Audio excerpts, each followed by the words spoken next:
Assalamu alaikum wa rahmatullahi wa barakatuhu. Rabbi shrah li sadri wa yassir li amri wa hlul uqdatam min lisani yafqahu qawli. Rabbi yassir wa la tu'assir wa tammim bil khair. So in this video we will continue our topic of DC motors. In the previous video we have seen the two types of motors. One was the separately excited motor and the other was the shunt DC motor. Now we will look at the permanent magnet DC motors. So permanent magnet DC motors, most of you have seen, and some of the toys we can find out the small DC motors which are connected to different parts of the motor, with different parts of the toys. So in permanent magnet DC motors, the field current is produced by the permanent magnets. In this way, they do not require any external field circuit, and they do not have the field circuit copper losses because no field windings are required. They can be smaller than corresponding shunt DC motors.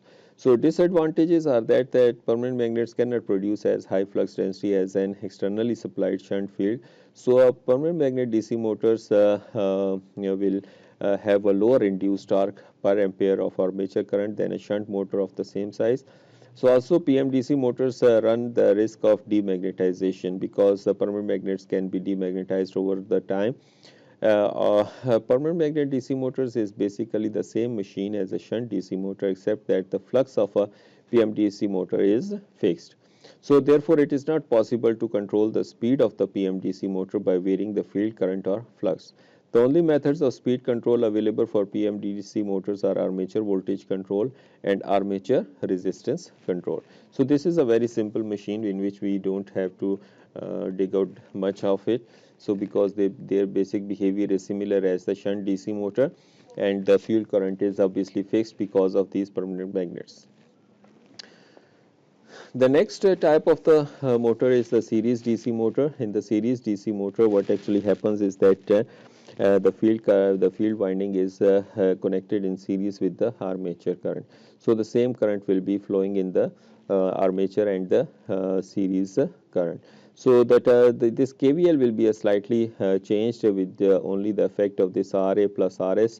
Now we just named them RS because they are now connected in the series, although they are the same field currents, field parameters, field circuit parameters, you can say. So in series motor, the armature current, field current and line current are all the same, and this KVL equation is like this. So these currents are the same, and this is our terminal voltage or the KVL equation for this loop. So for this motor, as the load on the motor increases, its flux increases too. An increase in the flux in the motor causes a decrease in its speed.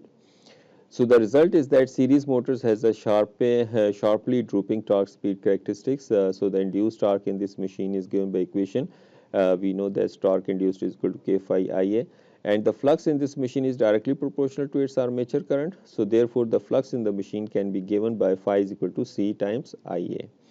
So therefore torque induced will be similarly Kc Ia square. So that way we can see that the torque induced will be proportional to the square of the armature current.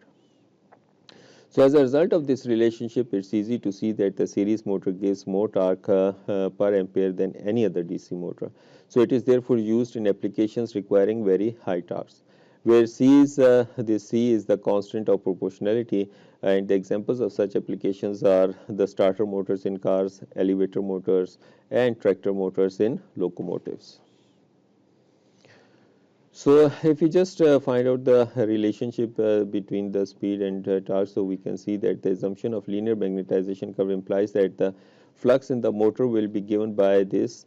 So this equation will be used to drive the torque speed characteristics curve of the series motor. So we have this KVL equation, and from here this torque equation we can find out this Ia, which will be equals to torque induced over Kc square root of times. Also Ea, we know that K phi omega. So thus substituting this in the KVL gives K phi omega, and this will be torque induced over Kc square root into Ra plus Rs. So if the flux can be eliminated from this expression, it will directly relate the torque of the motor to its speed. And if you notice that phi I is equal to phi over C and torque induced is equal to K over C, phi square. So thus phi can be written as C over K square root into torque induced square root. Substituting the flux equation into equation this, so that will be then simply V is equal to K phi omega this, and if we just adjust this omega, such that we will have this relation. So notice that for an unsaturated series motor, the speed of the motor varies as the reciprocal of the square root of the torque. So now this is not a linear equation. So we can see that this omega and torque has the this reciprocal relation, and it varies with the reciprocal of the square root of the torque. So this is quite an unusual relationship. So this is what actually happens, that if there is no if there is no torque on the motor, so literally or means in virtually it can go at infinite speed, and obviously the speed of the motor will increase too much, and that may cause the problem or may burn the motor. So but obviously this never happens actually, because of the motor itself has some inertia and some other stray losses, and to fulfill those losses, that will act as the load on the motor, so speed will be retained at certain point, but still it will be very high. So if we increase the torque, the speed will be decreasing with this 1 over square root of 1 over square root of torque induced. So we can see that means we can have this full load speed and the uh, full load torque. So one disadvantage of series motors can be seen immediately from this equation. When the torque on this motor goes to zero, its speed goes to infinity. So in practice, the torque can never go entirely to zero because of the mechanical core and stray losses, and that must be overcome. However, if no other load is connected to the motor, it can turn fast enough to seriously damage itself. So never completely unload a series motor, and never connect on to a load by a belt or other mechanism that could break. So if that were to happen and the motor were to become unloaded while running, the results could be serious. Now the next one is the compound DC motor. As we have seen the some benefits of the series motor and some benefits of the shunt motor. So if we just want to combine the benefits of those motors, we use the compound DC motor. And in compound DC motors, we can have two possibilities of cumulatively compounded or differentially compounded. So these dot patterns, these dot are patterns are the same as we use them in the transformer. So these dots, this is the square, and the square means these terminals will have the same polarity, and these circle and circle will have the same polarity. So in cumulative compound, we can assume that they will add, and in differentially compound they will subtract. So if the current flows into the dots on both field coils, the resulting MMF combines to produce a larger total MMF. This situation is known as cumulative compounding. Now, if the current flows into the dot of one field coil and out of the dot on other field coil, the resulting MMFs subtract. So in figure, the round dots correspond to the cumulative compounding of the motor, and the square corresponds to the differential compounding. So here we can see that Vt is equal to Ea plus Ia Ra plus Rs, here this one, and Ia is equal to IL minus If, and If is equal to Vt over Rf. So the net magnetomotive force will be then due to the field plus series minus the armature reaction. And these plus minus signs, these actually represents the, if it is the positive sign is related with the cumulative compound motor, and the negative sign is related with the differentially compounded motor. And similarly, we can write out this IF equation here for this machine. So in the cumulative compounded DC motor, there is a component of flux which is constant, and another component which is proportional to its armature current and thus to its load. So therefore, the cumulatively compounded motor has a higher starting torque than a shunt motor whose flux is constant, but a lower starting torque than a series motor whose entire flux is proportional to the armature current. In a sense, the cumulatively compounded DC motor combines the best features of both the shunt and the series motors. Like a series motor, it has extra torque for starting. Like a shunt motor, it does not overspeed at no load. So at light loads, the series field has a very small effect, so the motor behaves approximately as a shunt DC motor.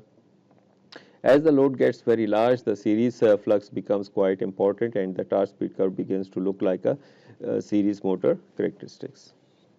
So here we can see that this is the cumulatively compounded motor, this is the series and this is the shunt.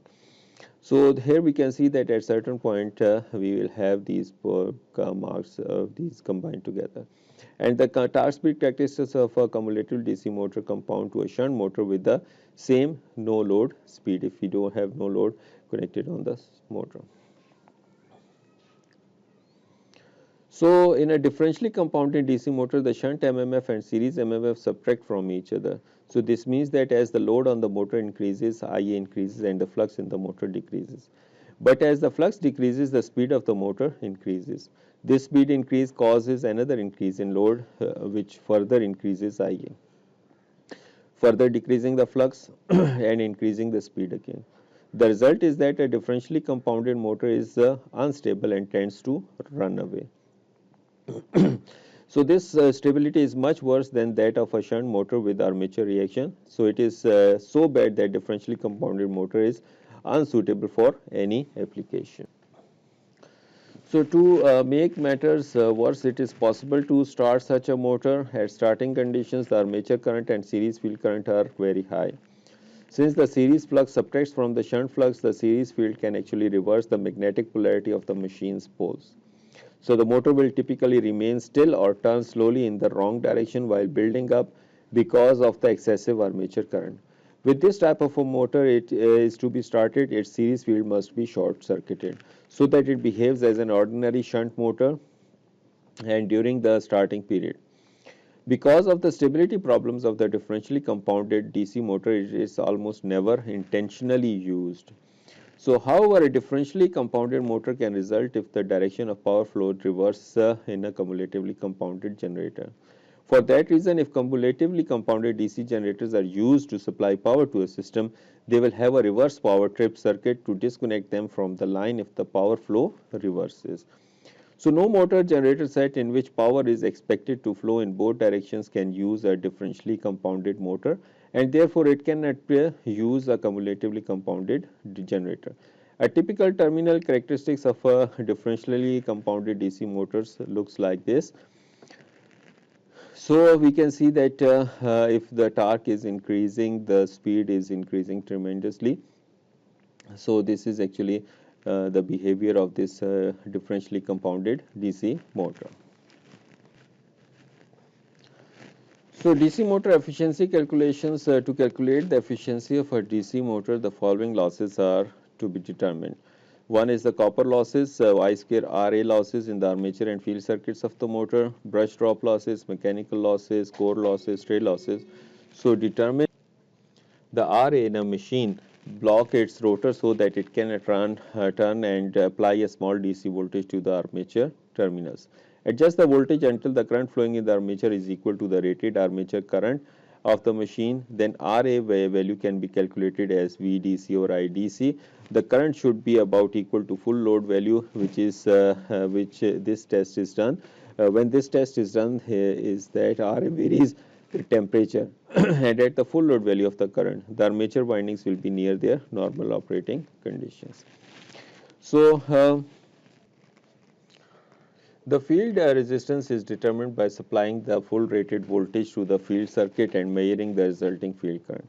So the field resistance RF is just the ratio of the field voltage to the field current. Brush drop losses are often approximately lumped together with copper losses. If they are treated separately, they can be determined from a plot of contact potential versus current for a particular type of brush being used. So the brush drop losses are just the product of the brush voltage drop, VBD, and the armature current. The core and mechanical losses are usually determined together. If a motor is allowed to run freely at no load and at rated speed, then there is no output power from the machine. At no load, I is very small and the armature copper losses are negligible. Therefore, if the field copper losses are subtracted from the input power of the motor, the remaining input power must consist of a mechanical and core losses of the machine at that speed. So these losses are called the no-load rotational losses of the motor. As long as motor speed remains nearly the same as it was when the losses were measured, the no-load rotational losses are good estimate of mechanical and core losses under load in the machine. So once we have all these parameters, we can find out the efficiency of these DC machines. In this lecture, once again recap,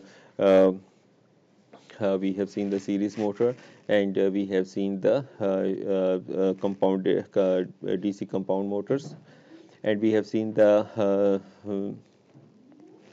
cumulative compounded motors and differentially compounded motors, and we have seen how we can find out the efficiency of the DC machines by calculating various parameters of the machine and various power losses, how we can calculate them.